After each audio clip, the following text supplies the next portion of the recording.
Selamat malam semua. Assalamualaikum warahmatullahi wabarakatuh. Hari ini 31 Agustus 2024 ya, atau akhir bulan tentunya ya.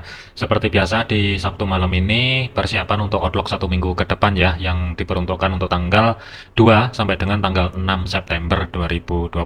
Jangan lupa untuk minggu depan ini ada event penting ya, ada NFP di hari Jumatnya. Jadi tetap waspadai, tetap hati-hati. Cuman sebelum masuk ke outlook satu minggu ke depan, saya ulas sedikit dari segi indeks dolar ya, dari teknikalnya untuk yang kemarin itu ketika harga melewati level area support pertama weekly yang berada di 100.91. Di sini kan juga ada reaksi ya ketika menyentuh batas koreksi yang sebelumnya kejadian ini, yang diantisipasi kalau misalkan harga ini menyentuh level area zona yang saya blok merah di sini, ada potensi ini mungkin akan sedikit kedorong ke bawah, dan harga ini pas ketika dari zona merah ini turun ke bawah dan ke reject sekali lagi di level area support pertama weekly dan up kembali. Kemudian batas pantau maksimal kemarin di video yang sebelumnya sudah saya informasikan, kemungkinan nggak jauh-jauh di zona tengah sebagai pivot weekly. Kalaupun kedorong ke atas itu kemungkinan masih tetap di ring area zona yang saya blok abu-abu di sini ya.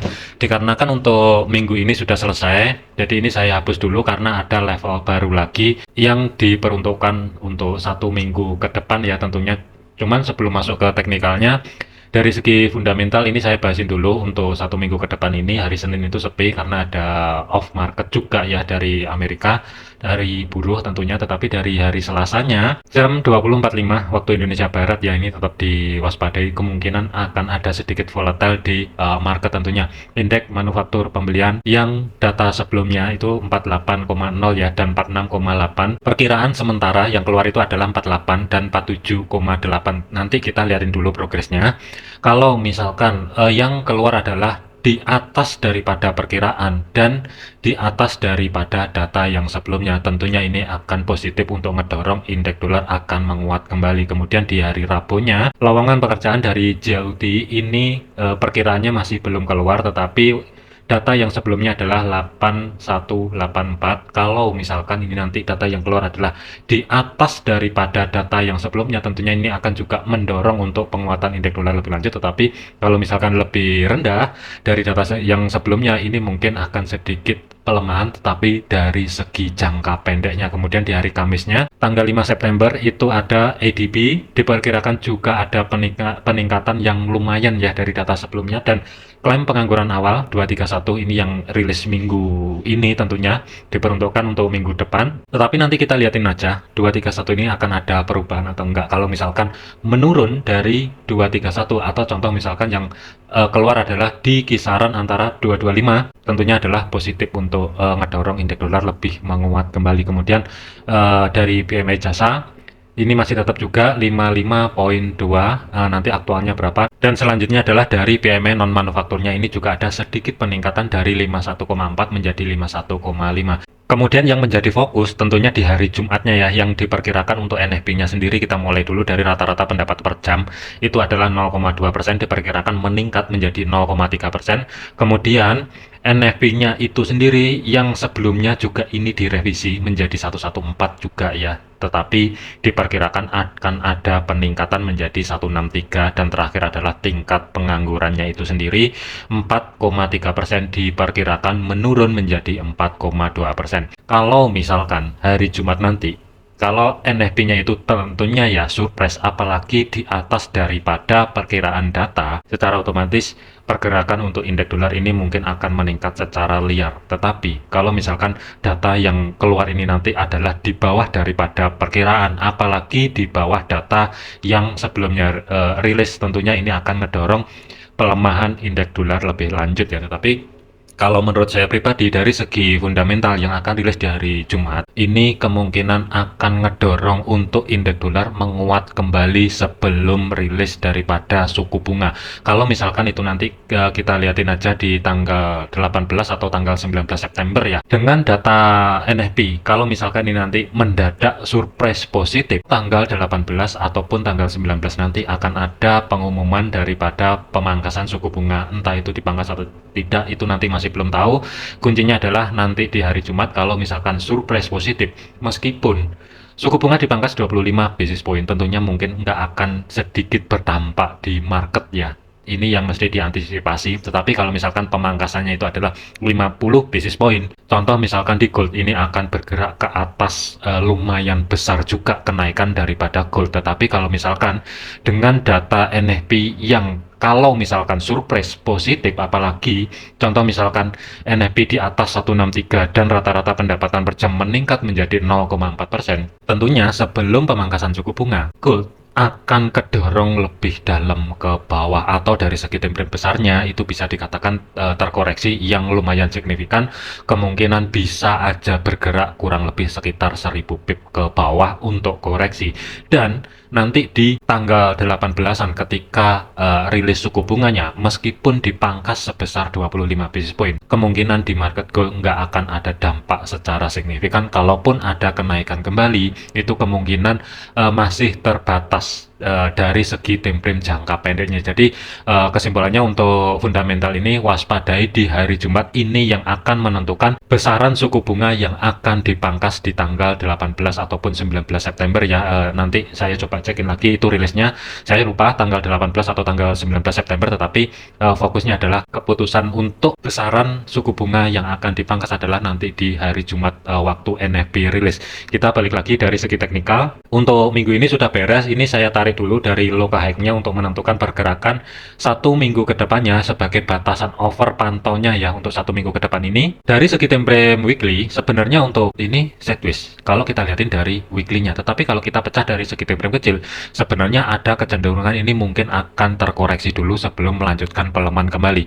Untuk level areanya dari segi weekly, batasan pantau overnya sebagai resisten 3 dan 4 itu jatuhnya di 103.12 sampai dengan 102.81 ya, atau zona yang saya blok biru di sini. Hati-hati, ini sebagai batasan pantau overnya, tetapi tetap diwaspadai kalau misalkan NFP itu rilisnya positif dan itu surprise banget, kemungkinan level ini akan dilewati secara mudah ya. Tetap waspadai, tetapi nanti kita lihatin dulu progresnya sebelum NFP rilis di Kamis malamnya, itu standby posisi harga itu ada di mana, itu nanti akan tetap dipantau juga. Kemudian support 3 dan support 4 sebagai batasan pantau over bawah itu berada di 99.47 sampai dengan 99.16 ya, atau zona yang saya blok biru di sini.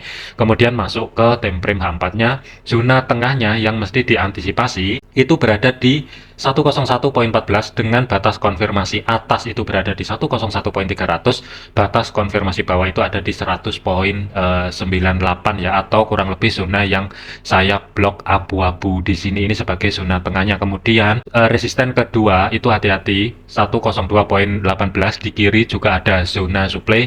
Di sini juga ada bekas level area support resisten. Kemudian di level area batas overnya ini juga ada zona supply juga ya, atau zona yang saya blok biru di sini. Kurang lebihnya di 102.81 sampai dengan 103.12 di sini juga ada zona ya, yang kalau misalkan saya tarik ke kiri. Kemudian pergerakan untuk satu minggu ke depan ini, sementara support 3 dan support 4 di sini saya skip dulu.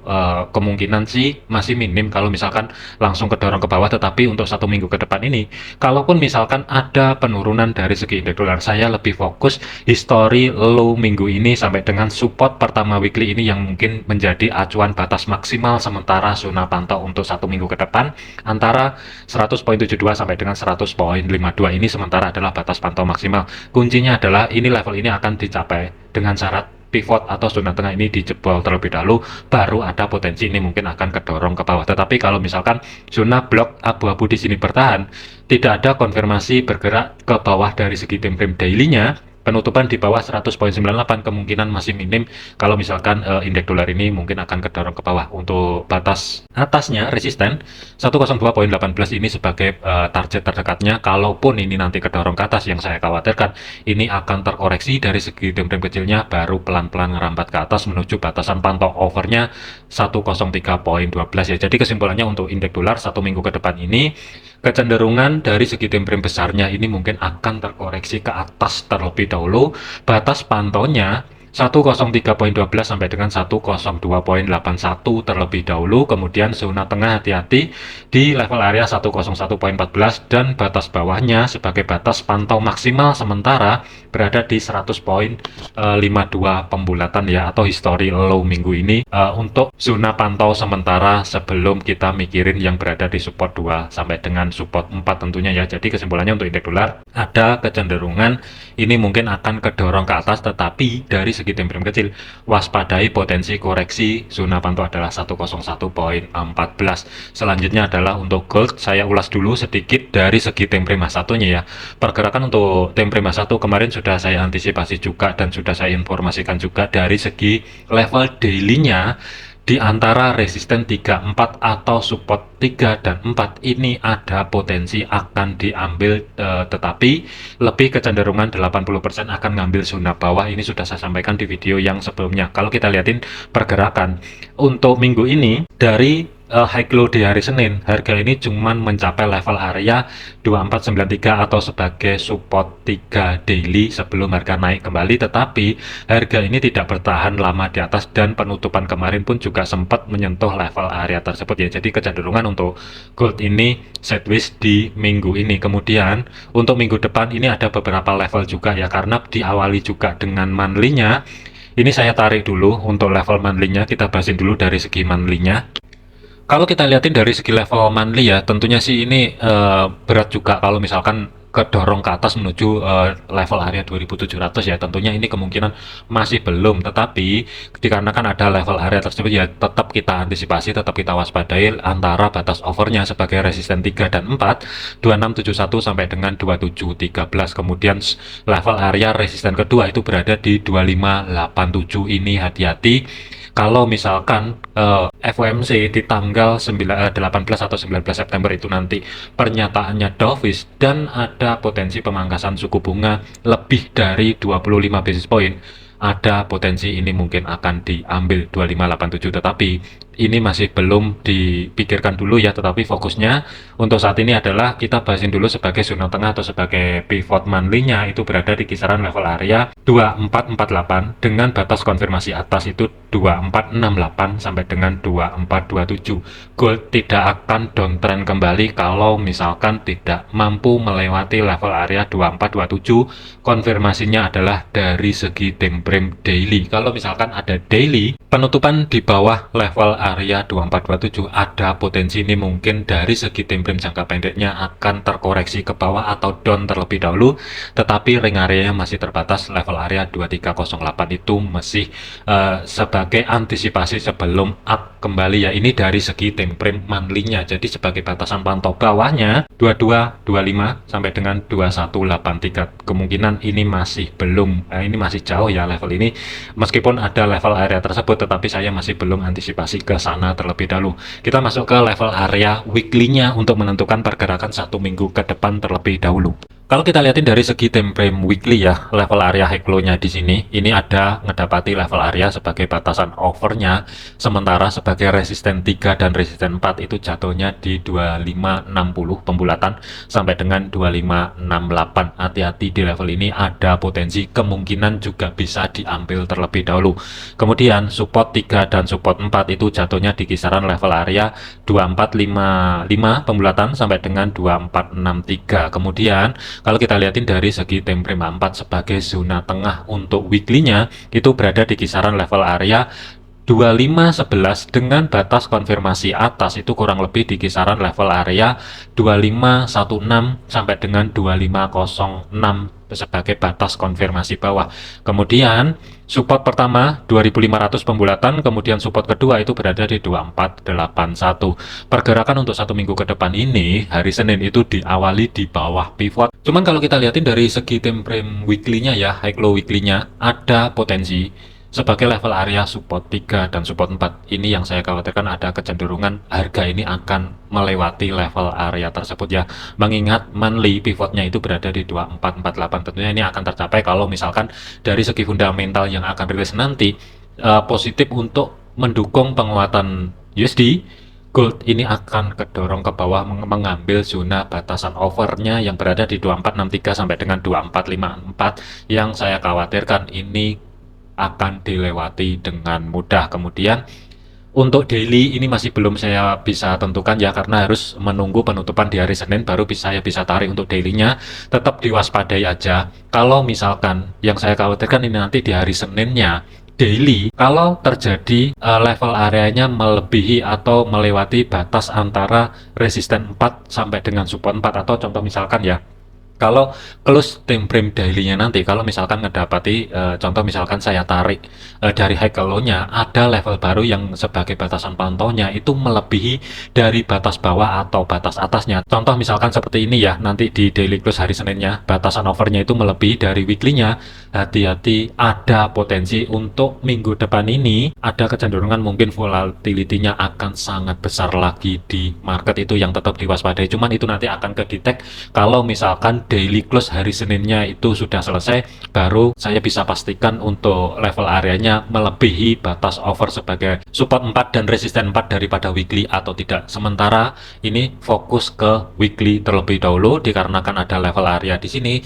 kita manfaatin dulu untuk pergerakan 1 minggu ke depan ini, karena di bawah pivot untuk awal pergerakannya dan di atas support pertama ada level area yang mesti diantisipasi kalau misalkan terjadi sideways di time frame kecilnya ya. Sebagai batasan pantaunya adalah history high minggu ini sampai dengan resisten pertama yang berada di kisaran area 2530 sampai dengan 2523. Kemudian batas bawah itu berada di kisaran 2493 sampai dengan 2500. Ini yang mesti diantisipasi. Untuk planningnya tentunya ini saya masih belum bisa pastikan, tetapi kalau kita lihatin dari segi fundamental yang rilis untuk minggu depan ini lebih condong atau kecenderungan penguatan daripada indeks dolar atau USD-nya. Saya lebih prefer untuk 1 minggu ke depan ini gold mungkin saya fokus satu arah dulu. Saya akan mencari setup sell sampai dengan di hari Kamisnya. Kemudian hari Jumatnya kemungkinan nanti saya akan pantau dulu posisi harga itu ada di mana, ada di atas atau di bawah.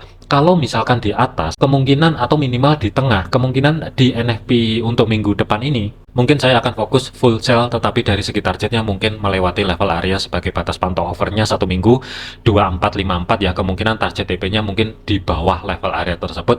Baru setelah NFP-nya beres, kalau misalkan datanya positif, itu nanti kemungkinan minggu depannya lagi baru saya berpikir untuk cari ancang-ancang setup buy kembali. Tetapi untuk 1 minggu ke depan ini kesimpulannya adalah mungkin saya akan fokus cari ancang-ancang setup sell terlebih dahulu. Zona pantaunya yang pertama adalah kita lihatin dulu progresnya untuk 1 minggu ke depan ini dimulai dari hari Senin. Harga ini mampu atau tidak kalau misalkan kedorong ke atas bergerak di atas 2515. Kalau misalkan mampu, masih ada satu batasan lagi, mengingat di level area sebelumnya di sini ini juga lumayan kuat sebagai level area resisten di antara 2523 sampai dengan 2530 pembulatan.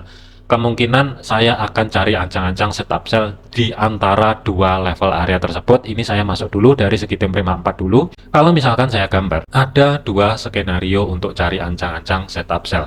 Dengan catatan yang pertama, kalau misalkan dari segi time frame kecilnya, harga tidak mampu bergerak atau konfirmasi tutup daily di atas 2515 atau pembulatan 2516 juga nggak masalah. Tinggal tunggu konfirmasi pembalikan arah, harga bergerak balik di bawah zona tengah atau zona pivotnya, atau lebih ideal kalau misalkan dapat di harga sedikit di bawah zona yang di blok abu-abu, tentunya sih nggak masalah. Tetapi mana yang valid sesuaikan dengan plan masing-masing. Konfirmasi pembalikan arah itu ada di mana, intinya adalah kurang lebih di kisaran 2506 sampai dengan 2511. Cari di kisaran level area tersebut dengan catatan harga tidak boleh tutup di atas 2515 dari segi time frame daily-nya. Kemudian dari segi jarak stop loss itu ruang gerak sekitar sebenarnya kalau taruh stop loss di sini tentunya ini rawan untuk 1 minggu ke depan. Saya lebih prefer naruh stop loss sebagai skenario pertama itu berada di atas history high minggu lalu.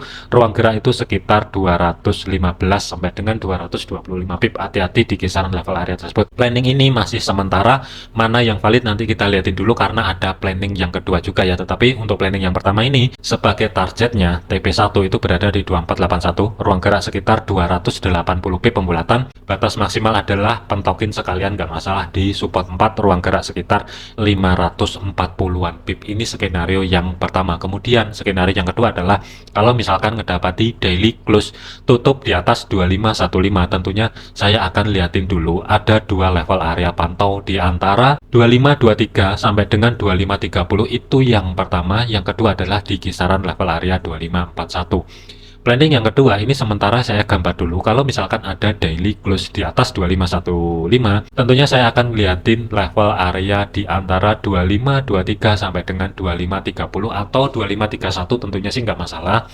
Mana yang valid nanti kita akan cek lebih lanjut ya. Kalau misalkan harga tidak mampu tutup di atas 2531, tinggal tunggu konfirmasi pembalikan arah.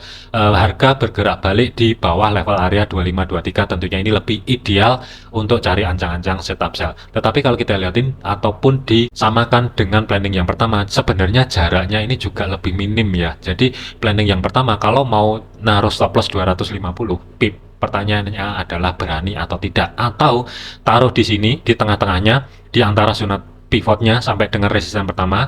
Untuk jarak stop loss taruh di sini, tetapi resikonya 65% ke atas ini bakalan kesabet. Ini yang saya khawatirkan kalau taruh di sini. Tetapi kalau naruh di atas level area history high minggu ini, tentunya ini jaraknya pun juga lebih mepet ya, atau jaraknya ini sebenarnya sedikit. Mana yang valid atau mana yang lebih nyamannya silahkan pilih sendiri aja, karena ini planning untuk 1 minggu ke depan.